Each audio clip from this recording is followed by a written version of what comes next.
আর একটা জিনিস বলে দিই, সেটা হলো তাফসির পড়ার প্রতি ঝোঁক তৈরি হলো কখন থেকে? আপনি তো মুফাসসির না, তাফসির লিখলেন কেন? তাফসির লেখার জন্য 16টি গুণ অর্জন করতে হবে। কয়টি? 16টি। আপনি কয়টা জানেন? দেখুন, জালালউদ্দিন সুয়ুতী তিনি নিজেই তাফসির করেছেন, নিজে লিখে গেছেন, আল ইতকান ফি উলুমের কুরআনের মধ্যে লিখে গেছেন। আল্লাহু আকবার। তাফসির করতে গেলেন কেন? আমার জানা নাই বিজ্ঞ উলামায়ে কেরাম যারা, তারা তাফসিরের পথে বেশি সময় দিয়েছে না হাদিসের প্রতি বেশি সময় দিয়েছে, এইটা আপনি দেখুন, তদন্ত করুন। বড় বড় উলামায়ে কেরাম এখানে আসবেন, তাদেরকে জিজ্ঞেস করুন। আমি যেটা বুঝাতে চেয়েছি আপনাদেরকে, যে তাফসির পড়ে আমরা আজকে বিভ্রান্ত হচ্ছি, ওটি খেয়াল করুন। কোরআনের অপব্যাখ্যা করতে যায়েন না।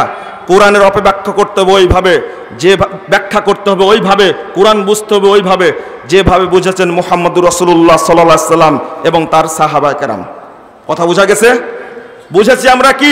কি সুন্দর বুঝলাম। মায়েদা 15 নম্বর আয়াত, কদ জাআকুম মিনাল্লাহি নূরুন ওয়া কিতাবুম মুবিন।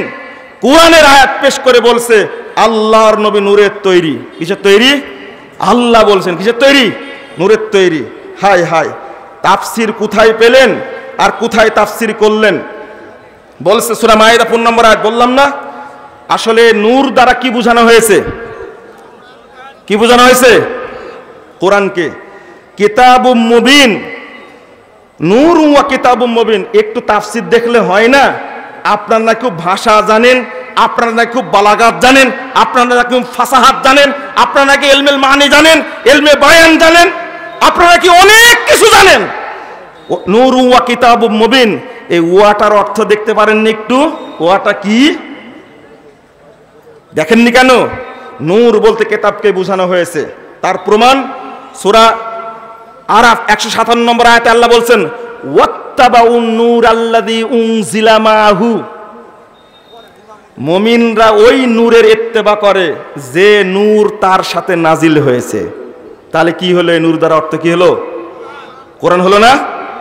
আল্লাহ বলছেন সূরা তাগাবুন 8 নম্বর আয়াত, দেখেন, ফাআমিনু বিল্লাহি ওয়া রাসূলিহি, তোমরা আল্লাহর প্রতি ঈমান আনো, রাসূলের প্রতি, তার রাসূলের প্রতি ঈমান আনো, ওয়ান নূরিল্লাযী আনজালনা, এবং ওই নূরের প্রতি ঈমান আনো যেটা আমি কি করেছি? নাজিল করেছি। ওয়াল্লাহু বিমা তা'মালুনা খাবীর। আপনি এই আয়াত বুঝলেন না কেন? আপনারা নাকি তাফসীর, কোরআন দ্বারা কোরআনের তাফসীর করেন। কোরআন দ্বারা কোরআনের তাফসীর হবে 1 নম্বর সূত্র। 2 নম্বর সূত্র, কোরআন না পড়ে হাদিস দ্বারা তাফসীর হবে। আমি আজকে বলে গেলাম কথা, উলামায়ে কেরাম যে কথাটা বলে এই কথাটা সঠিক নয়, এই কথাটা সঠিক নয়, এই কথাটা সঠিক নয়।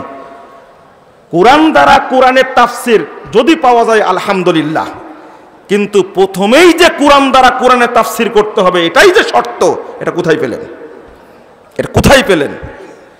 কোরআনের ব্যাখ্যার জন্য আরবি সাহিত্যের পণ্ডিত হওয়া শর্ত না, কোরআনের ব্যাখ্যার জন্য হাদিসের পণ্ডিত হওয়া শর্ত। দুর্ভাগ্য, আমরা এখান থেকে পথভ্রষ্ট হয়েছি। পড়ছে কত রকম কথা, আমি কোনটা বলবো আপনাদেরকে?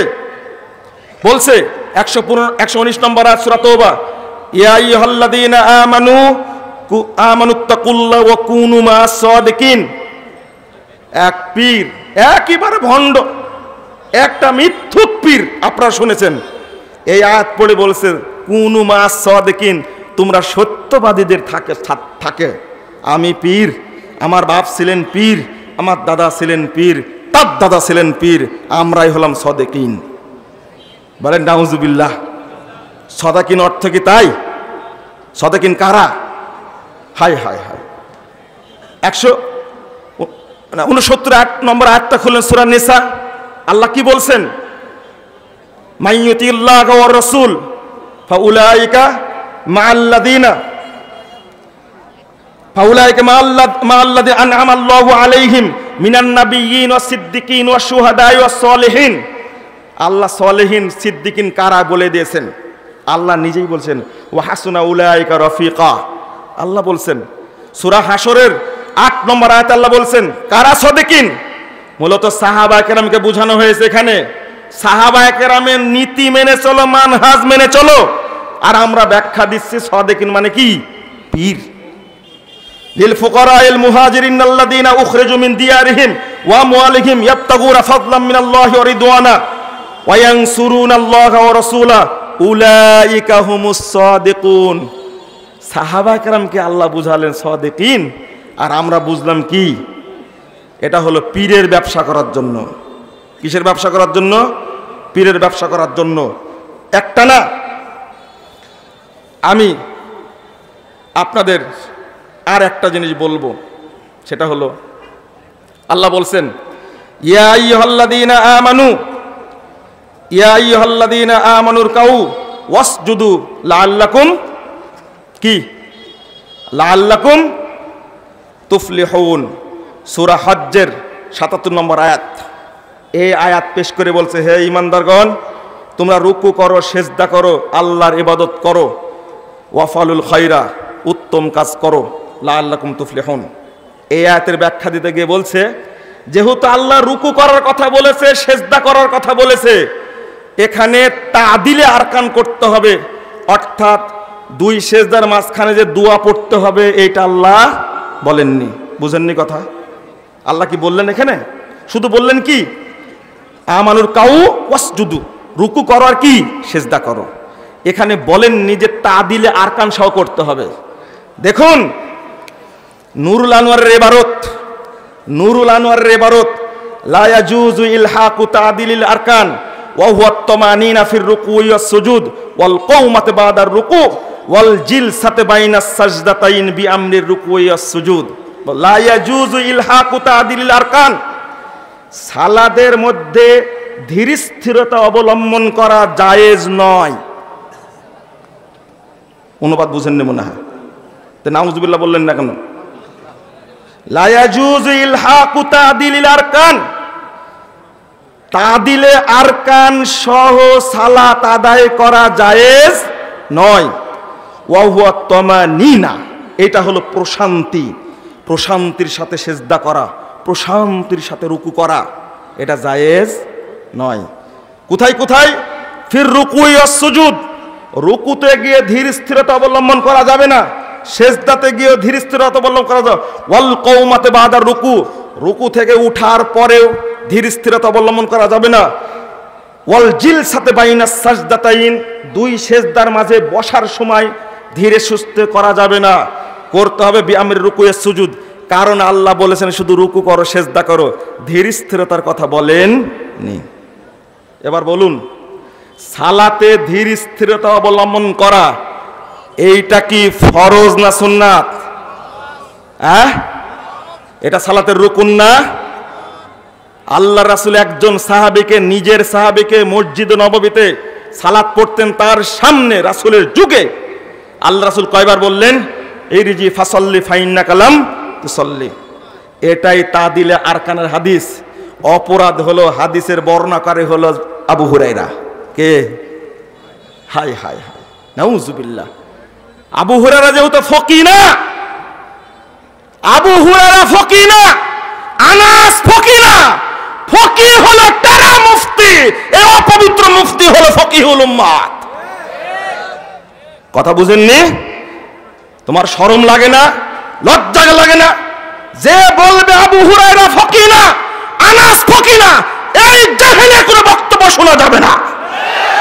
এ হলেন জাহেলে মুরাক্কাব, অথচ ও নাম নিয়ে রাখছে ফকিহুল উম্মাত, আল ফকিহুল আকবার।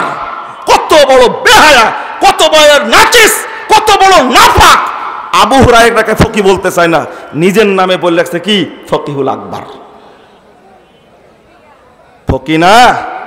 আবু হুরায়রা সম্পর্কে তোমার জানা আছে? তার জীবনী পড়নি তুমি।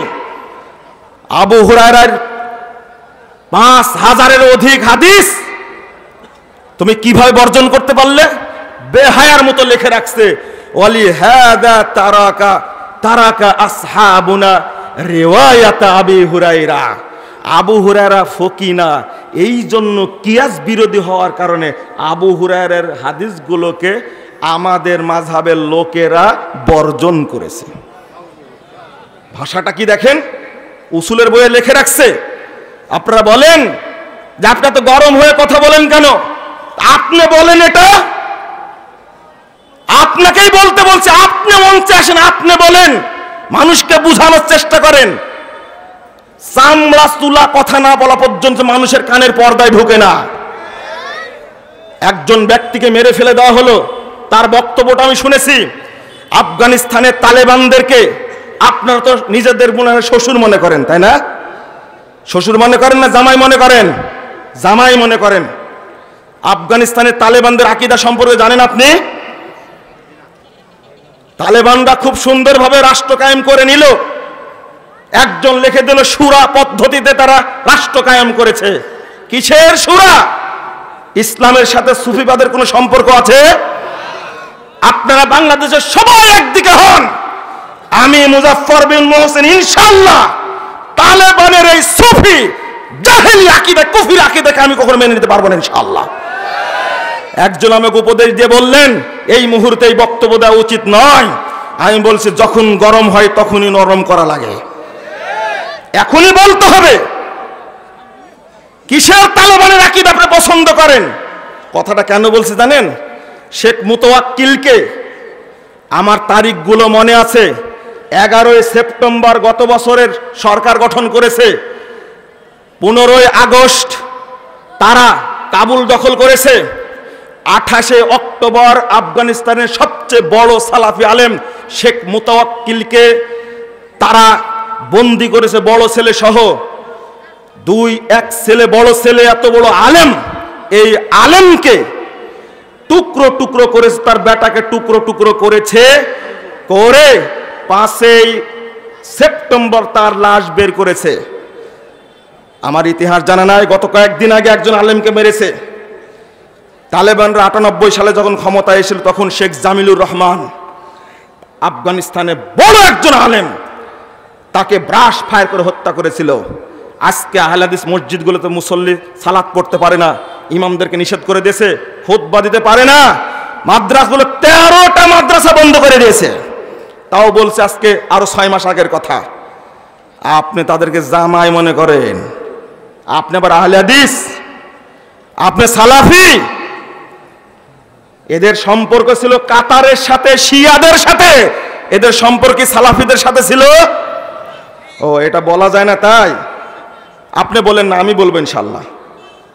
আমি বলবো কেন মুতাওয়াক্কিলের কথা বললাম, শেখ মুতাওয়াক্কিলের কথা। আমি তার 3-4টা বক্তব্য শুনেছি, আল্লাহু আকবার। তিনি যে উসুলের উপরে আলোচনা করতেন, আল্লাহু আকবার।